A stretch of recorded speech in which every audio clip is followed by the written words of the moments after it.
This is The Guardian.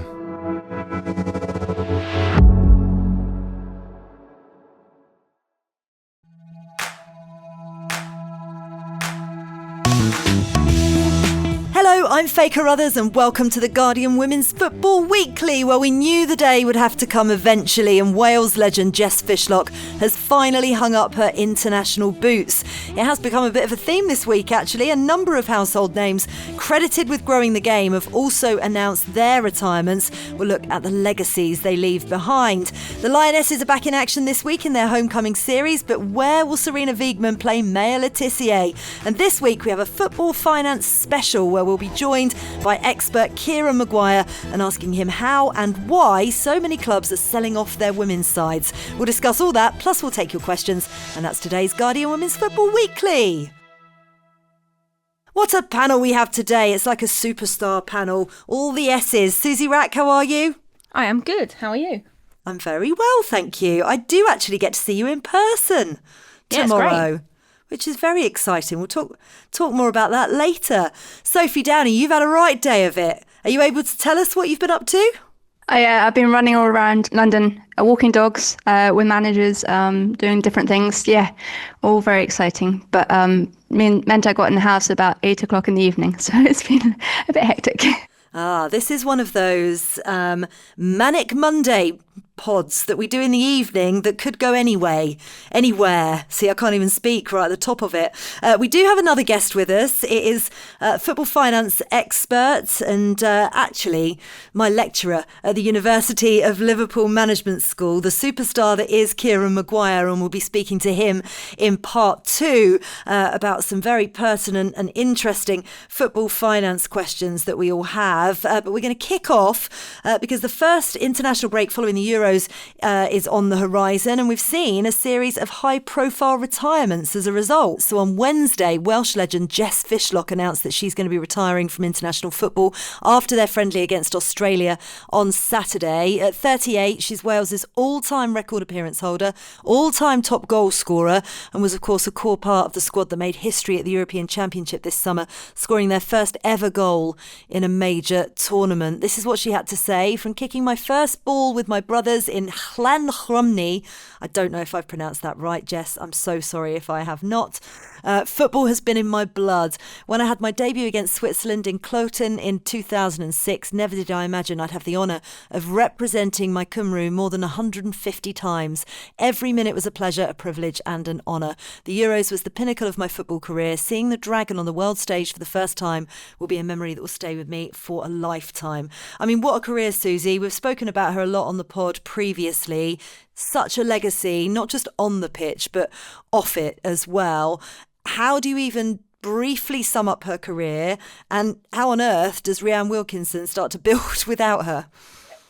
2 impossible tasks. I mean, sum up her career, just phenomenal. I mean, I don't think anyone was like anything but overjoyed to see Jess Fishlock feature at a major tournament for Wales after the kind of career she's had and the legacy she leaves for the national team in particular, but also like just the way she's represented Welsh women's football generally. There was just her scoring that goal, their first goal at a major tournament as well, the oldest player to score in a tournament, like, or in the Euros, just like such a fitting end to an incredibly stellar career. Like you say, off the pitch, such a brilliant advocate for the women's game, for equality, for you name it. But like, I think one of the things that I think is most beautiful is her just passion for Wales and her passion for Welsh women's football. And I think that's immeasurable. I think the impact that she's had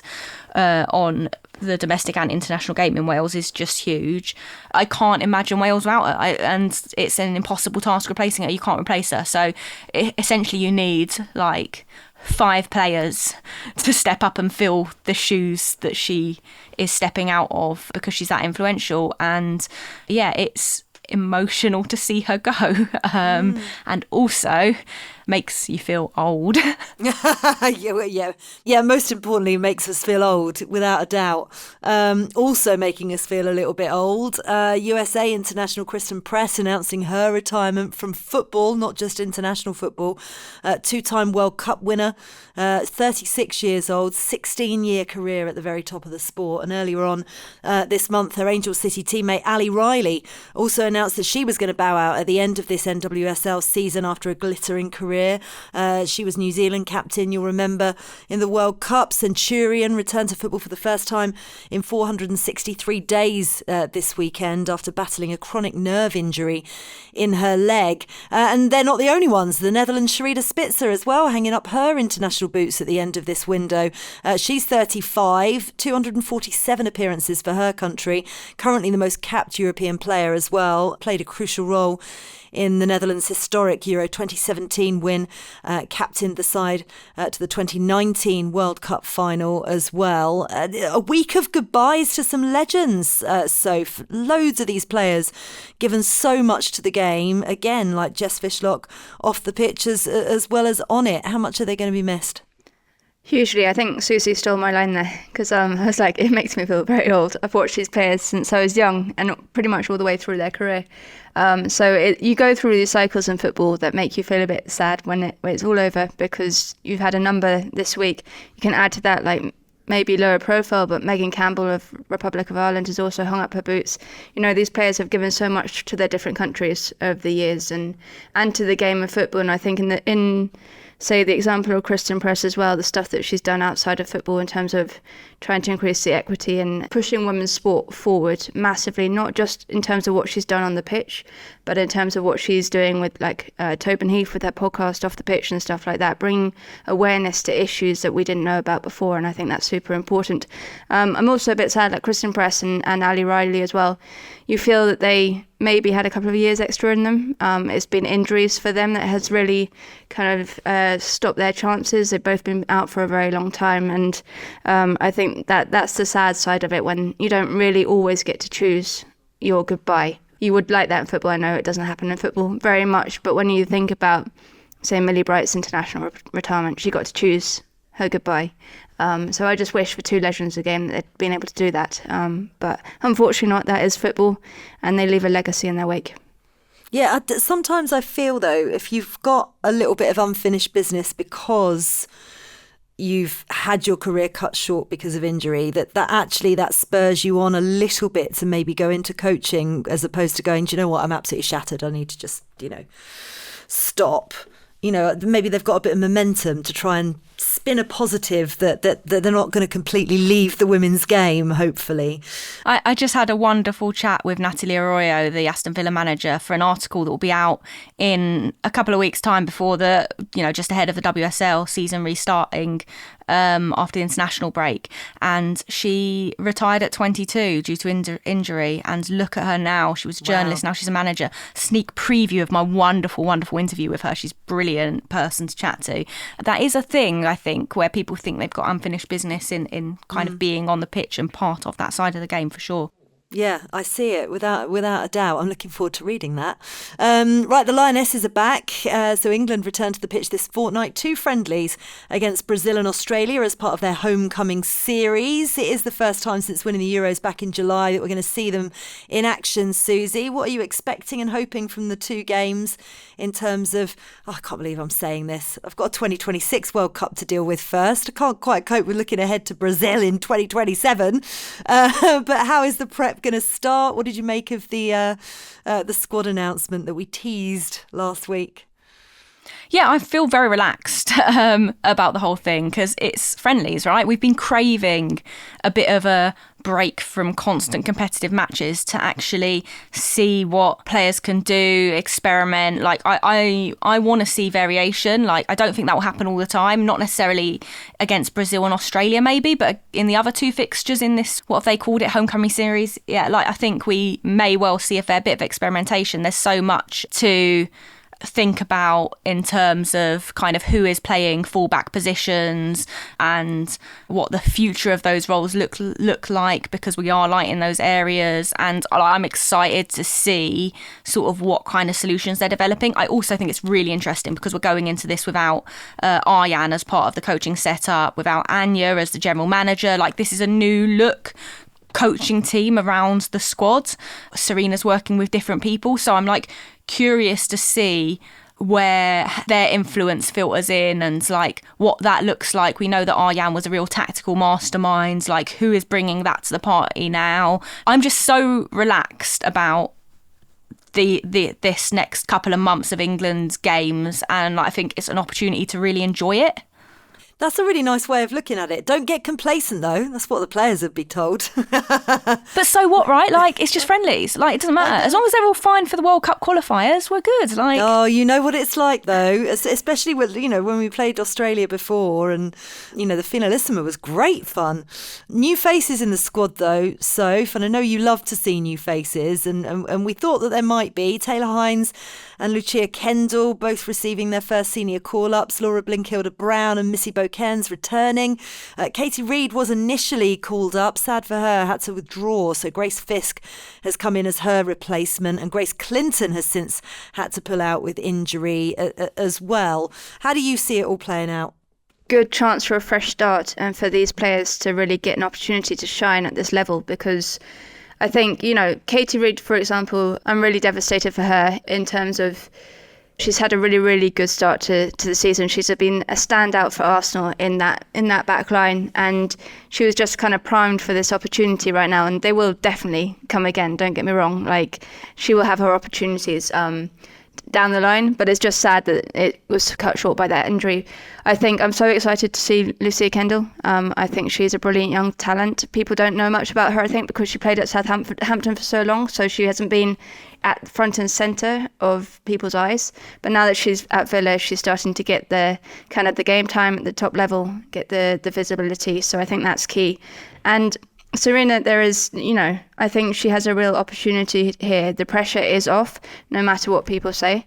I know people want England to win football games, but the pressure in these next 4 months is definitely off. And she comes into this with, a double European trophy on her back. She has that kind of kudos to stick with her and kind of support her through whatever happens next. England traditionally aren't very good in friendlies. They've never have been.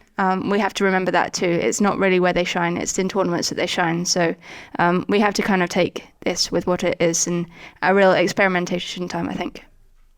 Yeah, okay. So nobody immediately saying sack Sarina Wiegman after the fortnight, as if that would happen.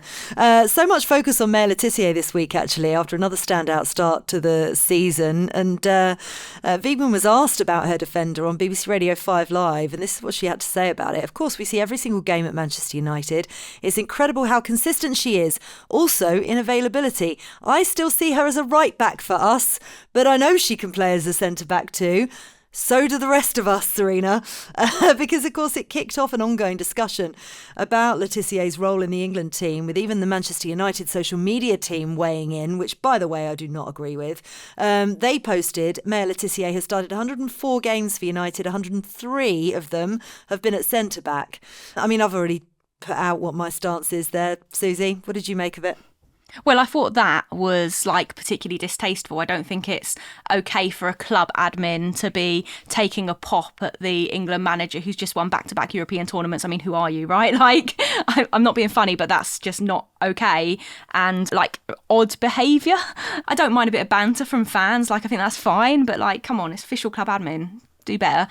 I just think the whole discussion is a bit weird because maybe Sarina didn't word it in the best way. She's Dutch, doesn't always word things perfectly, but they view her as a right back because they are short in that area, right? And she has played that area through the youth levels for England and at clubs previously. They know she can play there. They know she can play there well. She is probably one of the best centre-back options they have available, but they have far more centre-back options available than they do right-back options. So the idea that you wouldn't sort of experiment with that, particularly, I would say, in this time frame, is a really good time to do it if they decide to go that route. Then why not, right? if I'm Maya Le Tissier, I'm looking at it thinking, how likely am I to get in ahead of Leah Williamson and Alex Greenwood when they're fully fit, or a number of the ones behind that who could slot into that role, who she is probably better at, but potentially, not as significant a role as the one she would play at right back when we are so short of options for Lucy Bronze when she's not there. So I'm really, again, I'm so relaxed about experimentation. I don't get the hystericalness. Like, now is the time to try things. If it works, it works. If it doesn't, it doesn't. Like, I'm not particularly bothered. Like, we should be able to fail. Failure helps us learn, and that's in like every area of like society, the world, life.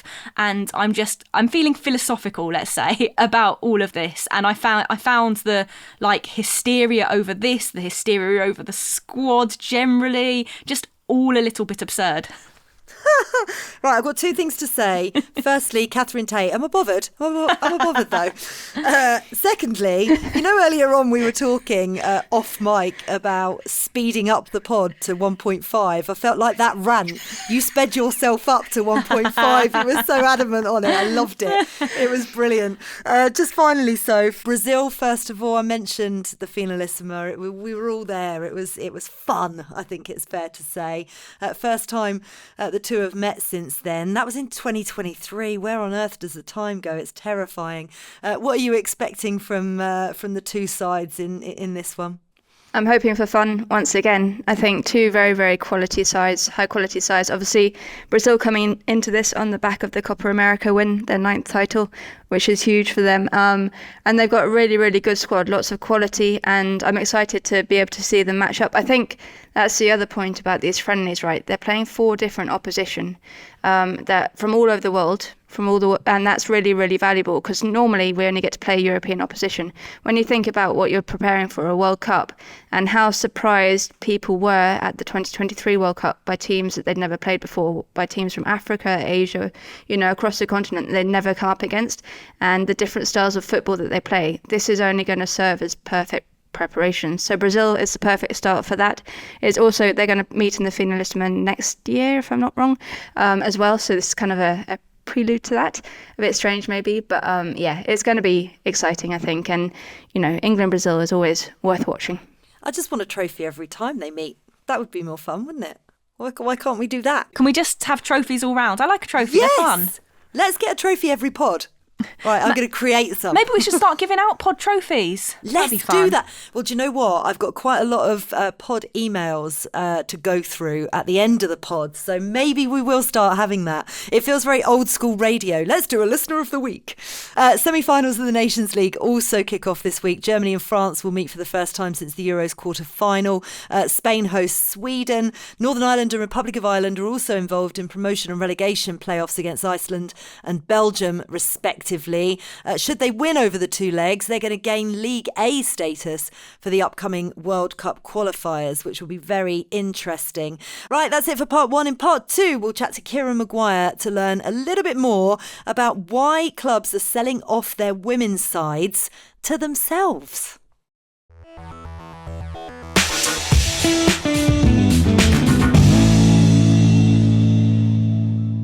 Welcome back to part 2 of the Guardian Women's Football Weekly. Now, you probably will have seen in the news over the last year the current trend of clubs selling their women's team to their parent companies. You'll remember the first instance came earlier this year when Chelsea announced the £198.7 million sale of Chelsea Women to their parent company, Blueco. Aston Villa and Everton since followed suit. It's all a little bit confusing for those of us without a football finance brain, and we wanted to find out a bit more about these deals, what they mean, how they're happening. So why not invite onto the pod only the world's best football finance expert, in my opinion, also friend of mine and my lecturer at university, so not biased at all, Kieran. You're actually not very good at this at all. We just wanted to kind of throw random questions at you and see how you got on. Kieran Maguire is, though, the go-to expert for all things football finance, the author of The Price of Football and the wonderful podcast as well. If you ever fancy straying from the Guardian Women's Football Weekly and listening to The Price of Football, please do. It's wonderful. Kieran, how are you? I'm very good. I'm just back from Tranmere, and not many people can say that late on a Monday evening. No, most definitely. I think we've been passing ships because I was in Liverpool earlier on today at university. What is going through with all these deals? Explain them a little bit more to us, because what does a club selling its women's team to their parent company actually mean? Because as women's football fans, we immediately jump on it thinking, well, you don't take it seriously straight away. But what's the actual reason? I think it is very disrespectful to the women's game, the way that certain football clubs are treating the women's teams as financial instruments rather than football clubs in their own right. But there are financial cost control rules that operate within the men's game. And those are currently referred to as profitability and sustainability rules.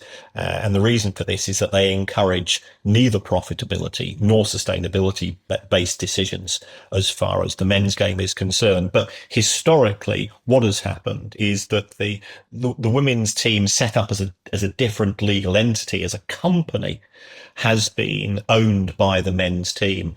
Now, what Chelsea realised a few months ago was that that they were in significant danger of failing the cost control rules, and that meant that Chelsea's men's team would have suffered quite a significant points deduction. So they decided to transfer the ownership of the women's team away from Chelsea FC PLC, which is the men's team, which goes into the PSR calculations, into this company called Bluecoat, which just so happened to also own Chelsea Football Club. As a result of that, the sale price was £200 million. And as you pointed out, of that £200 million, 198.7 of that was profit, because Chelsea had only valued the club initially at £1.3 million. That meant that Chelsea effectively got a free pass as far as their men's team's PSR rules were concerned. The executives of the Premier League clubs then had an opportunity to stop that particular loophole, and they voted against that because they thought, oh, this is actually quite a good get out of jail free card.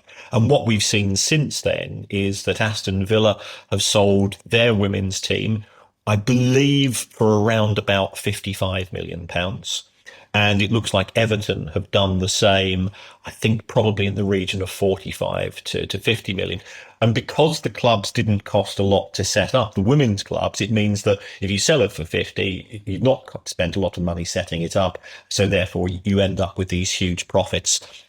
You're not allowed to do that under UEFA rules, which means that Chelsea and Aston Villa's men's team, both of whom are competing in the UEFA Champions League and Europa League respectively, have been subject to sanctions from UEFA, but they haven't had a points deduction. They would have had significant points deductions had the Premier League had the same set of rules. I mean, it's a weird method of financial manipulation, but what are the pros and cons to this? Are there some pros? I can only see pretty short-term ones. Yes, it's digging the pro is that from the men's team's perspective, it digs them out of a hole. It means that they avoid a points deduction.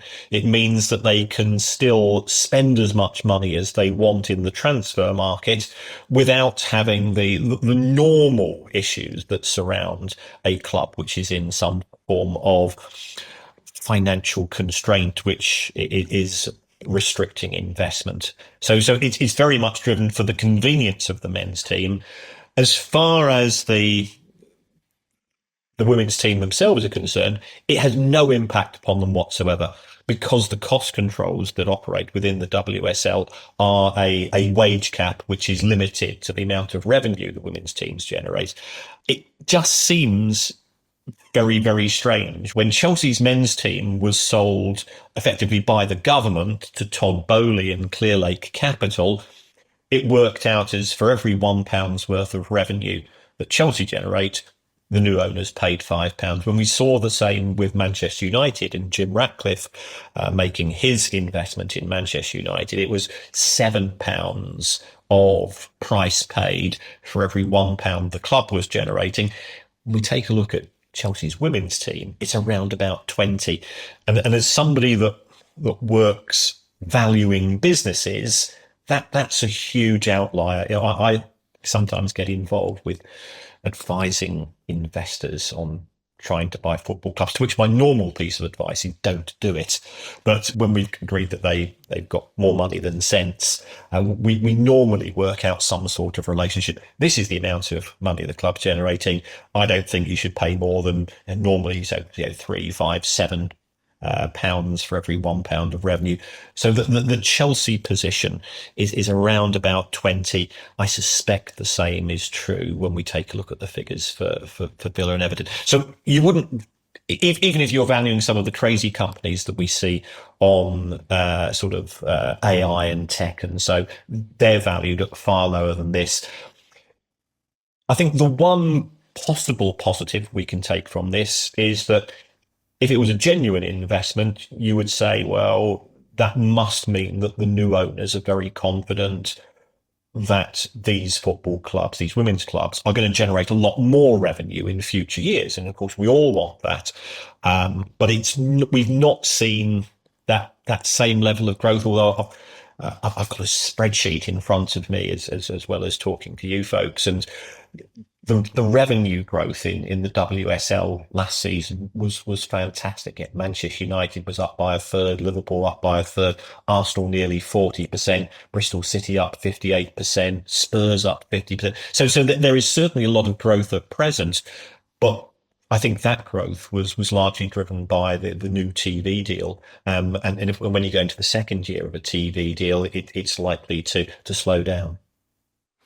I just want to go back to valuations, because I remember talking to you about this before, and it's always been very difficult to value a women's team when they're amalgamated into the men's structure. And I'm looking at the NWSL at the moment as an example. Lots of their clubs have caught the headlines. Angel City, when it was sold, for example, for $250 million, it is a perfect one. But they exist in a different ecosystem, don't they? I don't quite understand how you're able to... Are they just plucking figures out of the sky to fit the model that they're trying to squeeze into? How does it work? Yeah, I think the NWSL is slightly different because you tend to get bigger crowds, and the clubs are independent entities. Yeah, they have been set up as women's clubs who are able to do their own rights, to do their own sponsorship deals, and they are generating far more interest as separate entities. I think it is a challenge working out the numbers. Chelsea, however, would say that they have sold, subsequent to their own deal, they've sold 10% of the club to an American investor for $20 million. So if they've sold 10% for $20 million, it justifies the $200 million. There's no doubting that Chelsea's women's football team is absolutely brilliant football team, but Newcastle's men's team was sold for £300 million it's in the Premier League. It's got the benefit of the Premier League TV deal. It's getting 50,000 people turning up each week. If Newcastle men's team is worth 300 million, it seems a bit strange that Chelsea's women's team is worth 2/3 of that. Valuing a football team is a bit like valuing a piece of art, because they are all unique. And they've all got unique asset sets. So, how do I value something by Tracy Emin or Banksy or Damien Hirst? It ultimately comes down in the eye of the beholder and the willingness of a prospective investor to put the money in. I was going to say, who's willing to pay what? But if you're buying it yourself, then how much it doesn't really make sense. Sorry, Suzy. So I was going to ask about the long-time finances of some of the men's teams, because, this is a short-term fix, right? Like, they can do it once and then it's done. Is it worth it? Is it worth that split away and the disrespect that they're showing to their women's team for something they can only do once, that then next year they're essentially going to have the same problem, right? Yes, you're absolutely right. Short-term self-interest is what drives football decision makers. And we know that it's an industry whereby if you lose 3 games in 8 days, it's a crisis which can cost a manager a job. So that applies to boardroom decisions as well. And what we've also seen from Chelsea is that they sold 2 car parks to themselves and made £70 million. They sold a hotel to themselves. And you're absolutely right, Suzy. Eventually, we will run out of things to sell, but we've not run out just yet. It's a lot of loopholes. I found it really interesting, and I won't say who, but I've spoken to an owner of a football club recently who has talked about potentially separating out the women's team. The argument is that actually they're saying it's a sign of commitment to the women's team because it would make them more financially independent. I mean, do you agree with that, or is that, some interesting comms tweaking going on? Just because you make them independent as a legal entity, it doesn't mean that they're independent as a functioning organisation. So I don't really hold a lot of hope in that. It seems strange. Chelsea lose 150 grand a week, the women's team. So why pay £200 million for a company which is losing 150 grand a week? I can't see any business sense in that decision. Since, obviously, when we talk about Chelsea, since separating from the men's financial structure, we've seen them sign like separate brand and sponsorship deals for the women's team. And then we already mentioned that Alexis Ohanian bought a stake in the club. Could they have happened regardless of whether this financial separation had happened?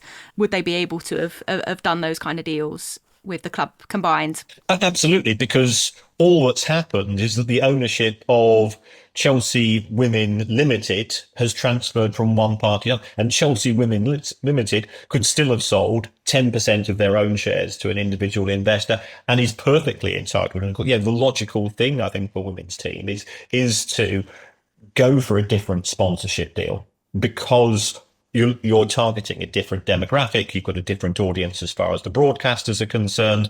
The logic of having one sponsorship deal which covers both the men's and the women's team is always something which has sort of left me scratching my head. And we are starting to see that separation. And that is a classic strategy for anybody that's involved in marketing. You look at who you're selling to and you operate accordingly. Well, I mean, yeah, we operate in football, and hopefully we have kept people's interest for this part of the pod because it is really important. But it equally, is dry and difficult and hard to understand, actually, if you're not an expert on finance. And which is why I want to finish, Kieran, with kind of asking you why listeners to this pod, why women's football fans, why should they care about this? Why is it important for the future of the game? Because you said the key words there, Faye. It's the future of the game, and we want a women's game which is going to continue to grow.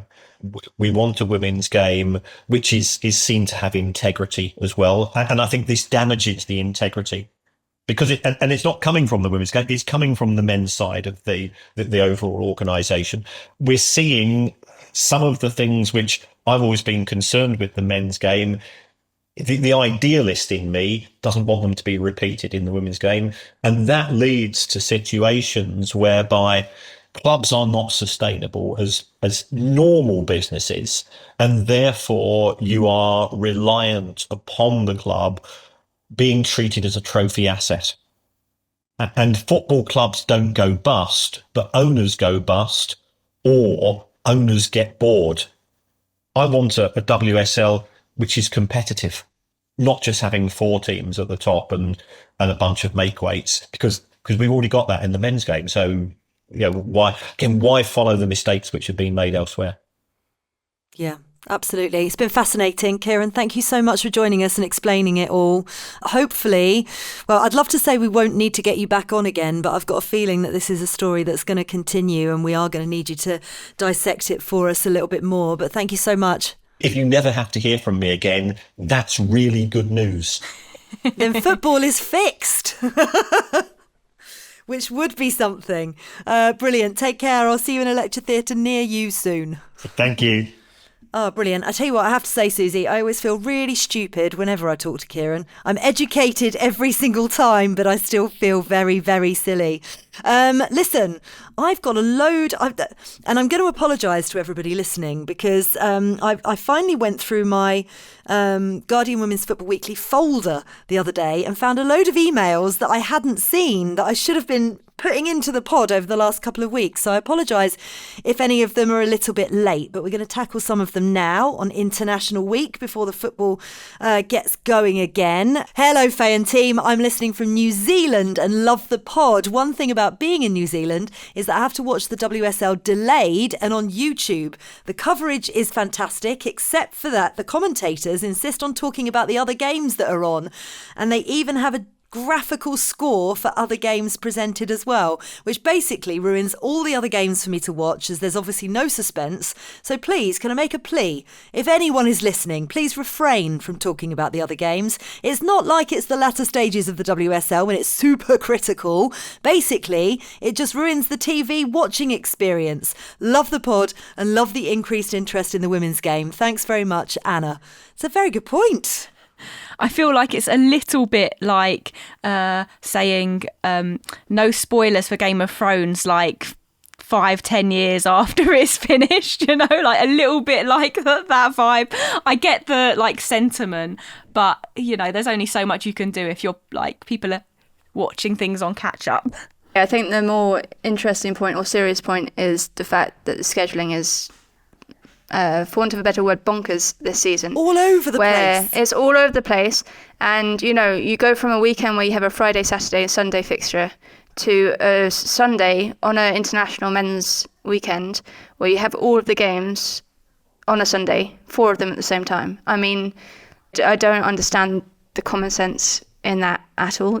I don't think there is any. If you're wanting to get more eyes onto the game and, you know, grow the fan base, you need to be able to stretch out the scheduling. And for the fact that, you know, I think building a story over the weekend of action of football and being able to build that in, you know, Friday, Saturday, Sunday evening, even as it would be, I think that's really important. And we're missing that so much this season, like massively. You get done at, you know, 12 o'clock on a Sunday, you're finished at 2, and then there's nothing. And it's just so frustrating. Well, think where it is and what they want people to watch. We discussed it the other week, didn't we? And actually, I tell you what, it's very difficult, Anna, going through life and not having a spoiler. I've had Traitors spoilers this week because I've looked up and seen someone on This Morning being interviewed when I'd recorded it. If you're not watching the UK Traitors in New Zealand, by the way, Anna, please do. It's very good. The celebrity edition is fabulous. But also, I find it really annoying when I have to pause the game, usually because Ted has interrupted me for something, that he wants a snack or whatever. So I've put the game on pause, and then of course my Sky Sports app flashes up that somebody scored a goal. I find that really annoying, or there's a delay or whatever. Anyway, I think in this world, and my last point on this, and I'm so sorry for going off on one, but when I used to read the sports news, we used to get requests in from people, please stop reading out the Formula One result. I'm recording the race later. So you literally have to say, and for those of you who don't want to know the Formula One result, turn away now or turn off now. My goodness me. Anyway, right, this is from Michael Lamb. Sarah Essam's column on Tuesday highlighted some really important issues facing female football players not lucky enough to belong to a professional team. It suggests that many really talented players are unable to ply their trade because the economics don't yet allow it. I'm fortunate to have season tickets to AWFC and have several other first-rate teams accessible whenever I want, but I worry about the pipeline and the future of the game if teams in lower leagues can't afford to even house their players. I'd like to hear your thoughts on how some of the fruits of success at the top can be made to trickle down to improve the prospects of female football players more broadly. Michael Lamb. Brilliant email, Michael. Big problem. The gap is getting bigger. Like, it's ingrained into the way things are done. You know, you look at the broadcast rights deal for the WSL, 70 and WSL too. 75% of that money goes to the WSL, 25% to the Championship. Right, like that's inbuilt, gap growing year on year. Like, and you know, there's very little you can do about it. It's a very hard thing to overcome. They're already enriched, like, and then obviously, you know, you've got below that even less enriched. So this gap is getting big. I would flip everything on its head and overfund the bottom to a greater extent than the top. Like, that would be the way that I would do it. You close a gap rather than growing it indefinitely. But that's, I don't think, on the agenda anytime soon from the tops of the WSL. I think the problem as well is you're looking at relatively low investment across the board, even at the very top of the game. So how you use those, even at the, Chelsea level where they're only spending a few million. I mean, that sounds like a lot to the average person, but actually in the grand scheme of football, they're not dealing with very much money whatsoever. And then you're looking to fund a whole pyramid. I think it's really, really hard. I probably should have put the two broadcaster ranting emails together, but light and shade and all that. This was titled, Desperate Canadian UWCL Fan. Hello, Faye et al. I'm a big fan of the show. Women's Football Weekly always skips to the front of my podcast queue as soon as it drops. We love you forever, Alexandra Begin, despite you being a desperate Canadian UWCL fan. I'm writing out of sheer desperation. Amid all the excitement about the new Disney Plus broadcasting deal, it seems that the UWCL has completely forgotten Canada. There's currently no way to legally watch here, and I'm absolutely devastated. I've tried reaching out to UEFA through social media, but haven't had any luck. Canada isn't even mentioned on the UWCL Where to Watch page. I've loved hearing your discussions about growing the women's game. The recent broadcast partnerships with Netflix for the World Cup and Disney Plus for the UWCL are fantastic steps forward, but access gaps in many regions, including Canada, remain a huge issue. My experiences with local broadcasters have been consistently frustrating. I'm a huge fan, so I'll push through the nonsense of, for instance, TSN using the men's 2024 Euros as the landing page for the women's tournament this year. Wow. But for someone who's just starting to take an interest, that kind of thing could be a real turn-off. How can the women's game continue to grow if accessibility in international markets is so limited? Thank you for the wonderful pod and for keeping me hooked enough to get up at 6:30 a.m. to watch WSL matches. That is commitment, Alexandra. Thank you very much for your message. We have power. That is an odd omission. Surely they should at least have free-to-air access if they've not got a broadcast deal. That's, for me, seems like an oversight of quite a big country with a growing women's football fan base. Sophie will probably go on a rant on this because she is a huge Canada fan. Yeah, give Canada what they deserve. I'm actually going back in a couple of weeks to Toronto for the NSL final. But yes, I think it's a big problem in women's football, and it's surprising because when you look elsewhere as well, when you look at the other sports or other leagues like the WNBA, they have their own platform where for the non-broadcast deals in the USA, so for those external to those, you can log on to the WNBA app and watch every single game of your team. It massively increases the access to people. And when you have something like YouTube around, which you can geo-block or you can un-geo-block, why not use that where you don't have a broadcast deal in place? If that's coming in the future, it's coming in the future, but don't limit the access at this growth point where everything is starting to explode in terms of interest. I think it's very short-sighted. I think people think, oh, well, it's just European football, so no one else is interested. No, you talk to Americans, you could talk to Canadians, you talk to Australians, they all want to watch these football games. They're all interested in European football. They're all interested in the WSL and across Europe, and just give them the chance to really grow that fan base and that audience internationally. It's really, really important. And it won't be able to get anywhere near its target or its possibilities if it doesn't have that audience. Yeah, absolutely missing a trick. That's a watch this space, Alexandra. Suzy will work her magic and find out a little bit more for you for sure. Going to end on an email from Jim, which was titled, Channel Your Inner Sarina. Hello all, with the imminent arrival of Football Manager 26, how exciting is it that the women's game is going to be included for the first time? The last version of the game was played by over 19 million people, which could get a lot more eyeballs on the WSL, NWSL, et al. In real life. It's also been announced that international football will be reintroduced, which could give players the opportunity to guide the Lionesses to World Cup glory. And who wouldn't want that? Suzy, Wrack, channel your inner Sarina.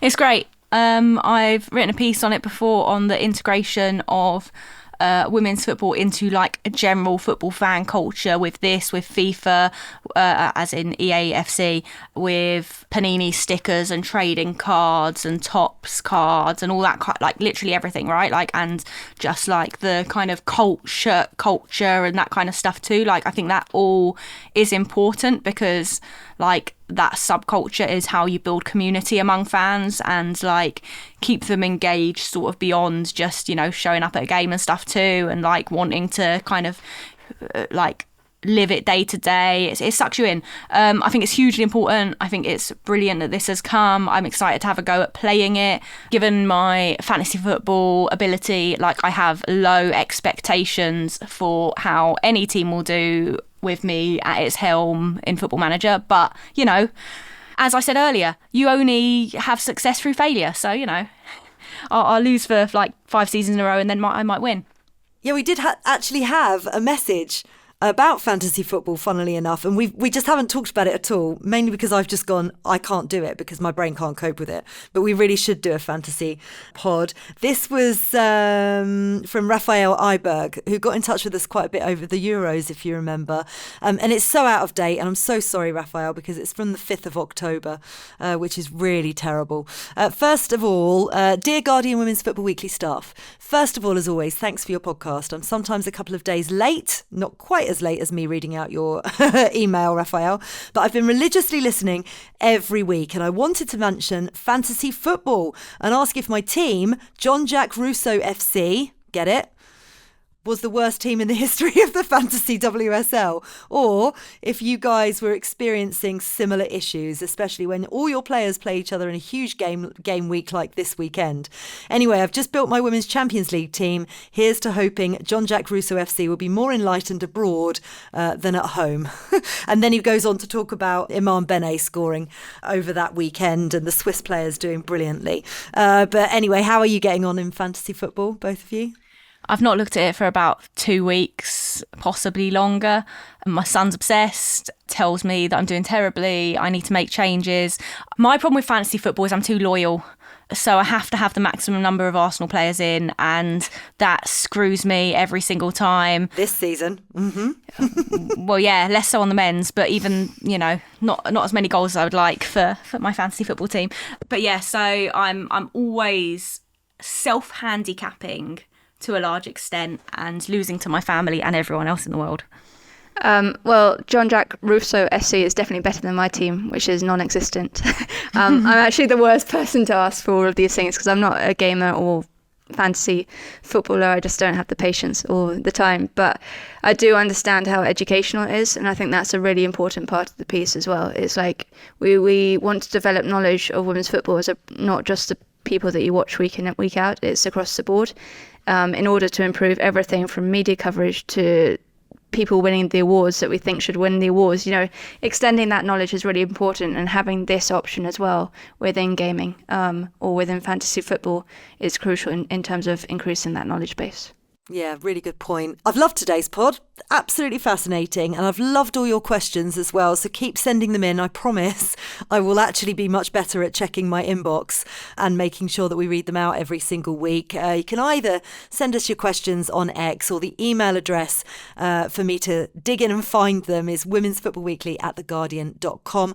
Also, a reminder to sign up for our bi-weekly women's football newsletter. All you need to do is search Moving the Goalposts, sign up. Soph, lovely to see you as always. Great to be on. Thanks for having me. You have a safe journey. You have some fun football to be watching. Look forward to catching up with your exploits very soon. Suzy Wrack, I'm actually going to see you tomorrow, and I cannot tell you how excited I am about that. That's slightly terrifying. It feels a little bit intimidating, but yes, I'm very excited too. And I've not in a stalker way. I've very much enjoyed like Soapbox Monday. I feel like we've gotten a lot of soapboxes today. It's been good fun. We've had a sing-song as well. I told you these Monday records are always a little bit bonkers. It's been great fun. I hope you've all enjoyed it as well. The Guardian Women's Football Weekly is produced by Sophie, Downey and Silas Gray. Music composition was by Laura Iredale. Our executive producer is Joel Grove. This is The Guardian.